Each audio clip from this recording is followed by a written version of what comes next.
Back to official Akhtar Rahman sir YouTube channel. प्यारे दोस्तों और साथियों, आज हम आपके लिए महाराष्ट्र शिक्षक पात्रता मतलब महाटेट हिंदी के लिए पेपर 1 और पेपर 2 के लिए तीसरा वीडियो लेकर आए हैं।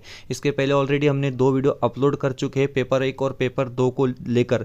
ये सारे क्वेश्चन जो आपको पूछे जा रहे हैं ये देश भर में जितने भी टीएटी के एग्ज़ाम होते हैं, हर स्टेट की हम बात कर रहे हैं, वहाँ पर हिंदी के जो फेवरेट क्वेश्चन है, जो आईएमपी क्वेश्चन है, वो सारे क्वेश्चन जो है आपके सामने हम लेकर आ रहे हैं। बाकायदा इन क्वेश्चन का जो सिलेक्शन है वो काफ़ी बारकाई से हम कर रहे हैं, जिसकी वजह से शायद आपको 10 नवंबर को होने वाले हिंदी के पेपर में, हम पेपर 1 की बात कर रहे हैं, हम पेपर 2 की बात कर रहे हैं, तो आपको उतनी दिक्कत नहीं होनी चाहिए जिस तरीके से हम आपको प्रैक्टिस अपनी वीडियोस के माध्यम से करा रहे हैं। क्योंकि एक बात आप याद रखिए कि ये तमाम क्वेश्चन जो है, ये तमाम के तमाम क्वेश्चन जो है दूसरे स्टेट के, यूपी टेट की हम बात करते हैं, उत्तर प्रदेश का जो टेट होता है, एमपी की बात हम करते हैं, राजस्थान की हम बात करते हैं, तमाम देश भर के टेट में जो इस हिंदी के फेवरेट क्वेश्चन है वो क्वेश्चन हम आपके सामने लेकर आ रहे हैं। तो एक एक वीडियो को आपको बड़े ध्यान से देखना और हिंदी में आपने जो है अपना झंडा गाड़ देना है।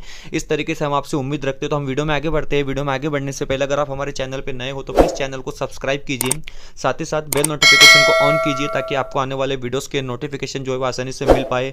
और अगर आप हमसे जुड़ना चाहते हो तो डिस्क्रिप्शन में जाकर आपको हमारे टेलीग्राम और व्हाट्सएप ग्रुप ज्वाइन कर लेना है, जहां से आपको तमाम शासन निर्णय परिपत्रक, साथ ही साथ ये पीडीएफ जो आप आपकी स्क्रीन पर देख रहे हैं, ये पीडीएफ भी आपको वहां से मिल जाएंगे। तो प्लीज़ वीडियो को लाइक कीजिए और स्टूडेंट तक, हिंदी मीडियम के उन तमाम स्टूडेंट्स तक जिन्होंने टीएटी के पेपर देना है 10 नवंबर को, जिन्होंने टीएटी का पेपर और टीएटी का पेपर 2 देना है, उन तमाम बच्चों तक, उन तमाम साथियों तक आपको ये वीडियोस को या इस पीडीएफ को पहुंचा देना है। तो चलिए आगे बढ़ते हैं, वीडियो को लाइक कीजिए। पहला क्वेश्चन यहाँ पर पूछा गया है। अब देखिए पहला क्वेश्चन कुछ इस तरीके से यहाँ पर पूछा जा रहा है, त्रिभुज शब्दों में समास है। तो देखिए जब भी संख्या आती है, संख्या मतलब 1 2 3 4 5 की हम बात करते हैं ना, तो त्रिभुज शब्दों में समास है। जब भी संख्या आती है तो संख्या आती है वहाँ पर हो जाता है हमारा द्विगु समास, मतलब ऑप्शन नंबर 3 जो है वो हमारा सही जवाब हो जाएगा। इसके बाद हम अगले क्वेश्चन की तरफ आते हैं।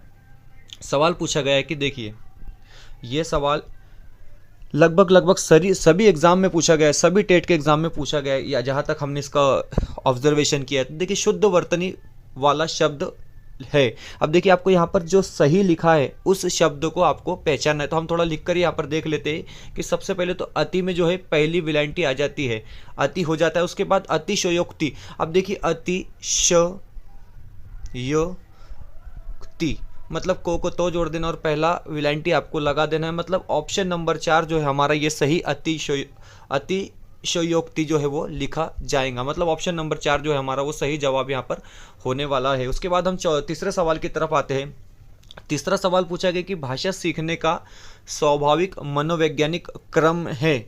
7-8 बार एग्जाम में ये सवाल पूछा जा चुका है दूसरे स्टेट के टेट के पेपर में, ठीक है। तो भाषा सीखने का स्वाभाविक मनोवैज्ञानिक क्रम क्या है? तो देखिए सबसे पहले हमको क्या होगा, सबसे पहले हमको सुनना पड़ेगा, है ना। किसी भी चीज़ को आप सबसे पहले क्या करेंगे, सुनेंगे। उसके बाद सुनने के बाद क्या होता है, एक तो बोलना होता है, ठीक है। सुनने के बाद क्या होता है, बोलना होता है, और बोलने के बाद क्या होता है कि पढ़ना होता है, और पढ़ने के बाद जो है लिखना होता है। मतलब एक बात आप यहाँ पर एक ट्रिक याद रखेंगे कि लिखना जो है वो इसकी लिखना जो है वो हमेशा लास्ट में आपको दिखाई देगा। मतलब लिखना कब होता है, आखिर में होता है। तो ये 4 स्टेप है इसके, सुनना, बोलना, पढ़ना, लिखना। तो ऑप्शन नंबर 2 जो है हमारा वो सही जवाब यहाँ पर हो जाएगा प्रश्न तीसरे का। उसके बाद हम नेक्स्ट क्वेश्चन की तरफ चलते हैं। सवाल नंबर 4 यहाँ पर पूछा गया कि अध किस संधि का उदाहरण है? तो देखिए अध में आपको 2 नुक्ते यहाँ पर दिख रहे हैं, 2 आपको जो भी है अनुस्वार वहाँ पर आपको विसर्ग आपको वहाँ पर दिख रहे हैं। तो डेफिनेटली ये जो हो जाता है हमारा विसर्ग संधि हो जाता है। उसके बाद सवाल नंबर 5 की तरफ हम आते हैं। सवाल नंबर 5 पूछा गया है कि संयुक्त वाक्य पहचानिए। देखिए संयुक्त वाक्य पहचानिए, संयुक्त मतलब 2 चीज़ों से मिला हुआ वाक्य जिसको हम कहते हैं। तो देखिए यहाँ पर पहला बताया जा रहा है कि उत्तर देने का यह ढंग ठीक नहीं है। तो देखिए संयुक्त वाक्य नहीं हो सकता है। उसे गर्व है कि वह उच्च कुल में पैदा हुआ, ये भी संयुक्त वाक्य नहीं हो सकता है। दवा लो और बुखार कम हो जाएगा। तो देखिए यहाँ पर संयुक्त वाक्य का इस्तेमाल हो रहा है, दवा लो और बुखार कम हो जाएगा। तो इस तरीके से जो है ऑप्शन नंबर 3 हमारा सही हो जाएगा। उसके बाद अगले सवाल की तरफ हम आते हैं। सवाल नंबर 6, महाराष्ट्र शिक्षक पात्रता परीक्षा 1 और पेपर 1 और पेपर 2 के लिए काफ़ी अहम सवाल ये है। उसके बाद सवाल नंबर 6 पूछा जा रहा है कि लेखक शब्द के अंत में कौन सा प्रत्यय लगा हुआ है? प्रत्यय जो है वो शब्द के आखिर में लगता है। प्रत्यय कहाँ लगता है? तो शब्द के आखिर में लगता है। तो देखिए एक शब्द है लेखक, ये जो शब्द है यहाँ पर प्रत्यय शब्द के अंत में कौन सा प्रत्यय लगा हुआ है, लेखक शब्द के अंत में प्रत्यय कौन सा लगा है। तो देखिए अक, अक क की आवाज़ आ रही है, तो आपको यहाँ पर तो को तो नहीं होगा, इक भी नहीं होगा, आग भी नहीं होगा, अक है ना। तो ये जो हमारा सही जवाब हो जाएगा, क्योंकि लेखक आप पढ़कर देखो आपको समझ में आ जाएगा कि लेखक के अंत में अ क की आवाज़ आ रही है, मतलब हमारा ऑप्शन नंबर 4 जो है वो सही हो जाएगा। उसके पास माता पिता, माता पिता पद में समास है। देखिए दोनों पद समान है, माता पिता, माता भी वही उतनी हमारे लिए अहमियत रखती है, पिता भी हमारे लिए उतने ही अहमियत रखता है। जब जहाँ पर दोनों पद जो है वो समान होते हैं वहाँ पर हम द्वंद्व समास की तरफ आ जाते हैं, मतलब ऑप्शन नंबर 3 जो है हमारा वो सही हो जाएगा। ठीक है, उसके बाद अगला सवाल पूछा गया है प्रश्न 8, को वर्ण किसके योग से बना है। देखिए को वर्ण क ख ग घ छ छ जो भी वर्ण होते हैं ये किसके योग से बने हैं। तो देखिए क प्लस ओ म्हणजेच को, ये जो बना है 1 नंबर को प्लस ओ इसके योग से बना है। तो ऑप्शन नंबर 1 जो है हमारा वो सही जवाब हो जाएगा। सवाल नंबर 9 यहाँ पर पूछा जा रहा है, आप 9वां सवाल देख सकते हैं कि जिस समास में दोनों पद अप्रधान होते हैं। देखिए एक चीज़ एक जो है हम यहाँ पर कंसेप्ट क्लियर कर लेंगे कि द्वंद्व समास में क्या होते हैं कि दोनों पद जो है वो समान होते हैं, प्रधान होते हैं द्वंद्व समाज में, जैसा माता पिता। ठीक है ना, तो ये क्लियर हो गया। यहाँ पर आपको दोनों को बराबर अहमियत देनी है, लेकिन हम उसकी बात कर रहे हैं जिस समास में दोनों पद अप्रधान होते हैं वहां पर कौन सा समास होता है। देखिए जहां पर दोनों पद अप्रधान होते हैं तो वहां पर होता है बहुव्रीहि समास, मतलब ऑप्शन नंबर 4 जो है हमारा वो सही हो जाएगा। जिस तरीके से द्वंद्व समाज उसका बिल्कुल अपोजिट यानी बहुव्रीहि समाज इसको हम कह सकते हैं। उसके बाद हम अगले सवाल की तरफ आते हैं। क्वेश्चन नंबर 10 यहाँ पर पूछा जा रहा है कि मैथिली कोकिल, बहुत बहुत फेमस ये सवाल है, लगभग पूरे देश भर के सभी टेट एग्जाम में ये सवाल कभी ना कभी पूछा जा चुका है। मैथिली कोकिल नाम से प्रसिद्ध हिंदी के आदि गीतकार कौन है। तो देखिए विद्यापति का नाम जहां पर आपको दिखेगा वहां पर आपने डायरेक्ट इसका जवाब दे देना है कि मैथिली कोकिल मतलब विद्यापति को हम कहते हैं। उसके बाद अगले सवाल की तरफ हम आते हैं, सवाल नंबर 11। देखिए सवाल नंबर 11 फिर से एक फेमस और फिर से एक इंपॉर्टेंट सवाल जो है आईएमपी सवाल आपके सामने यहाँ पर आ रहा है कि गागर में सागर भरने वाले कवि कौन है। देखिए गागर में सागर भरने का काम जो है वो किया है बिहारी जी ने किया है, गागर में सागर भरने का काम। ये 9वीं में इनकी कविता भी है गागर में सागर। उसके बाद हम देखते हैं क्वेश्चन नंबर 12। क्वेश्चन नंबर 12 में पूछा जा रहा है इसमें प्रेमचंद का उपन्यास कौन सा है। देखिए ये सवाल भी लगभग 7 से 8 बार जो है तमाम एग्जामों में पूछा जा चुका है, कई बार तो सीटेट में भी एक सवाल पूछा जा चुका है। तो इनमें प्रेमचंद का उपन्यास कौन सा है। बड़ा ही आसान सा ये सवाल मेरे हिसाब से तो होगा, क्योंकि सेवा सदन को जो है हम इसका यहाँ पर सही जवाब बता देंगे। सवाल नंबर 13 की तरफ हम आते हैं। सवाल नंबर 13 पूछा जा रहा है कि उच्चारण स्थान की दृष्टि से तो किस वर्ग में है। आप तो को जो है बोलकर देखो और तो आप किस तरीके से बोल रहे हैं, यानी कहाँ से किस चीज़ का इसका आपके जुबान में से किस चीज़ का इसका इस्तेमाल हो रहा है। यहाँ पर आप बता सकते हैं कि जिस तरीके से त थ द ध न, तो सब ये जो हो जाते हैं ये हमारे दंत व्यंजन हो जाते हैं। इसका सही जवाब हो जाएगा ऑप्शन नंबर 3।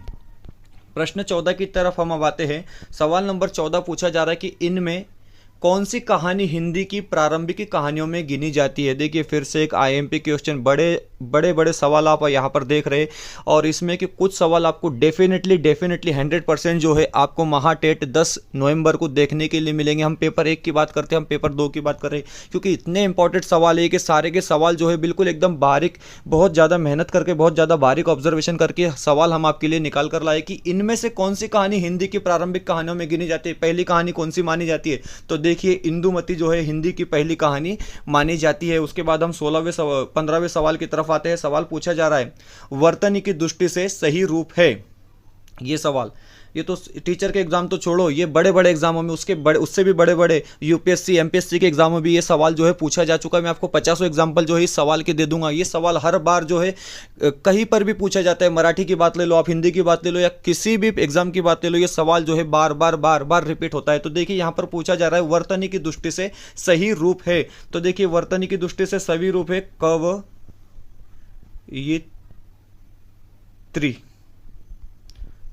त्रो में दूसरा उकार आ जाएगा। ठीक है, तो ये जहां पर आपको दिख रहा है, देखिए कहां पर है ये, अच्छा option number 4, option number D जो है हमारा ये सही जवाब हो जाएगा। कवित्री किस तरीके से सही लिखा जाता है।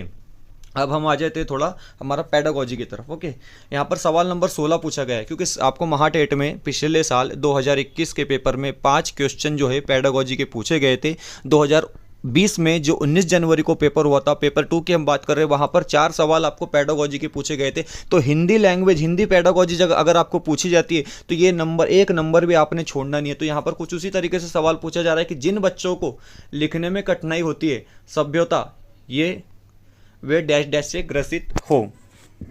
तो देखिए, जिन बच्चों को लिखने में कठिनाई हो रही है, हम लिखने की बात करते हैं, हम पढ़ने की बात करते हैं, तो दो ही बातें आपको याद रखनी है। क्योंकि डिसकैलकुलिया, देखिए डिसकैलकुलिया कहाँ पर आ रहा है, यहाँ पर आ रहा है। तो गणित अक्षमता, गणित हमारा सब्जेक्ट है नहीं, हमारा सब्जेक्ट एक तो सोशल साइंस होगा या तो फिर हमारा इन्वायरमेंट या जो भी। अगर गणित भी होता है, जिन बच्चों का पेपर फर्स्ट में गणित भी होता है तो वो डिसकैलकुलिया याद रखेंगे। बाकी आर्ट्स वाले बच्चों को ये याद रखने की जरूरत नहीं। आपने दो ही चीज़ें यहाँ पर याद रखनी है कि अगर लिखने में कठिनाई हो रही है तो वो हो जाता है डिस्ग्राफिया।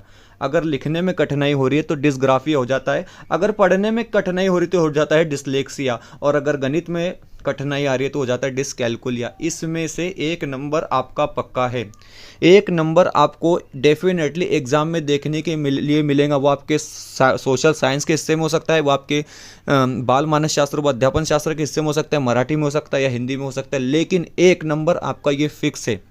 आपने ये समझ के चलना है कि आपको एक नंबर इसका मिल गया। अगर आपने ये सिर्फ 2-3 चीज़ें याद रख ली कि आप कहाँ पर कौन सी कठिनाई होती है, तो इसका जवाब हो जाएगा ऑप्शन नंबर, लिखने में कठिनाई हो रही है तो ऑप्शन नंबर डिस्ग्राफिया। ओके, उसके बाद हम अगले सवाल की तरफ आते हैं, सवाल नंबर 17। सवाल नंबर 17 आप देखेंगे यहाँ पर फिर से वही सवाल है, इसका जवाब आप दो। सवाल वही है, डिस्ग्राफिया का संबंध किससे है। तो देखिए, अभी मैंने आपको बताया कि डिस्ग्राफिया का जो संबंध हो जाता है वो हो जाता है लेखन अक्षमता, यानी बच्चा जो लिखने में जिसको दिक्कत होती है उसका संबंध जो है डिस्ग्राफिया से हो जाता है। एक नंबर आपका पक्का है, 149 का ही आपने पेपर समझ के चलना है। ये एक नंबर आपको ऑलरेडी मिल चुका है, ऐसा आपने समझ लेना है, ठीक है। उसके बाद क्वेश्चन नंबर 18, क्वेश्चन नंबर 18 पूछा जा रहा है कि भाषा शिक्षक के रूप में आपके लिए महत्वपूर्ण है। पेडागोजी का क्वेश्चन है, लैंग्वेज पेडागोजी का।